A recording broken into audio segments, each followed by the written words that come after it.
Hi everybody, how are you? No vídeo de hoje nós vamos ver preposições. Como aprender preposições em inglês. Vamos lá? Mas antes, não se esqueça de deixar um like e de se inscrever no canal para sempre receber notificações sobre os nossos vídeos novos. Vamos lá?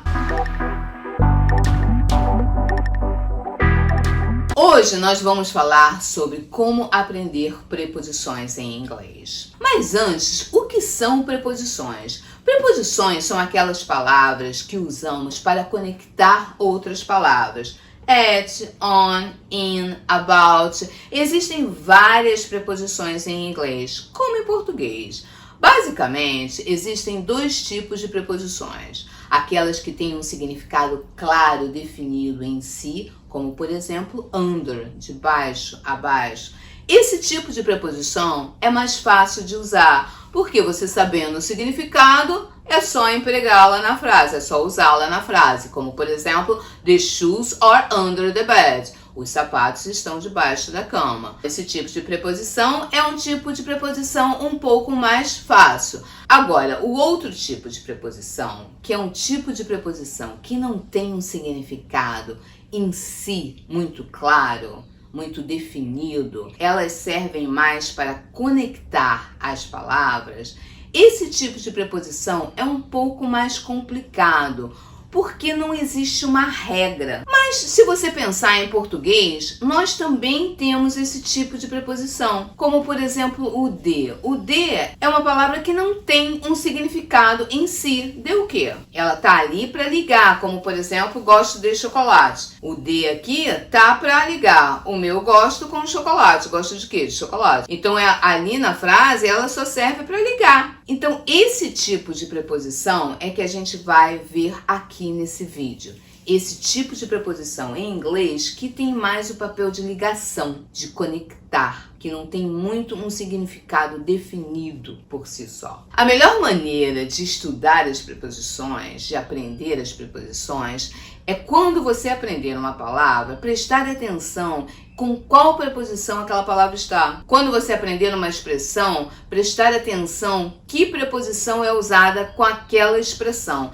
Cada caso, um caso. Não tentar entender as preposições assim. O to significa para, então ele sempre vai significar para. Às vezes não. Em determinada expressão ele não tem muito esse significado. Procure estudar o todo. Ou um exemplo. I listen to music. Eu escuto música. Você vê que o listen, o verbo listen, ele está ligado ao to. Em inglês, a gente vai usar o listen com o to. Então, vamos aprender essa ligação, listen to. Não apenas o listen, mas quando a gente aprender o listen, a gente aprende essa ligação, listen to. O listen é usado com o to em inglês.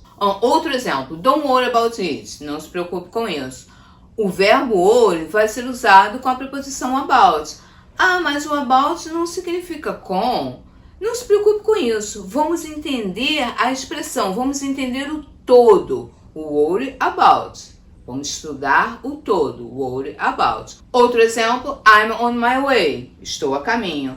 Mas não tem lógica. On, sobre o caminho? Essa expressão usa-se o on, não o in. Então vamos aprender a expressão I'm on my way. What happened to you? O que aconteceu com você? O to aqui significa com. Vamos aprender que o happen é usado com o to. Happen to. Vamos aprender essa ligação. Happen to. Happen with, não. Happen to. Vamos aprender então o todo, esse todo. Outro exemplo. She's not in a good mood. Ela não está com bom humor. Aí você pode me falar, ah, mas o in não é com. Mas nessa expressão, nessa frase, ele tem esse papel de com. Então, por isso é que é bom entender a frase. Não que o in significa tal coisa. Não, vamos aprender que em cada caso ele pode ser modificado. Então vamos aprender cada caso, vamos estudar, vamos ver cada caso, cada frase, cada expressão. O inglês tem a sua própria gramática, diferente da do português. Por isso que é bom sempre entender a frase, a expressão como um todo, e não tentar traduzir palavrinha por palavrinha. Ah, essa palavrinha na frase significa isso, essa significa isso e essa significa isso. Ah, então ela vai sempre significar isso. Não, não é assim. Vamos entender cada caso, cada expressão e trazer um pouco a gramática inglesa para o português. Vamos a um outro exemplo. I think about her all the time. Eu penso nela o tempo todo. O think, o verbo think, ele é muito usado com o about. Think about. Um outro exemplo. I need to talk to you. Eu preciso falar com você. O verbo talk, ele pode ser usado com mais de uma preposição e não mudar o seu significado. Eu poderia ter falado talk with you, em vez de talk to you, com o mesmo significado, sem problema. Mas às vezes, quando a gente muda a preposição em uma frase, a gente às vezes muda o significado da frase.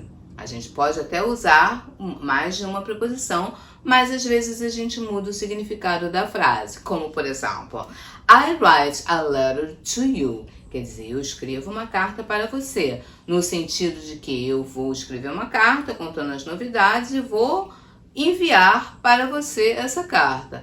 Agora, se eu falo I write a letter for you, significa que eu vou escrever uma carta como se fosse a pessoa.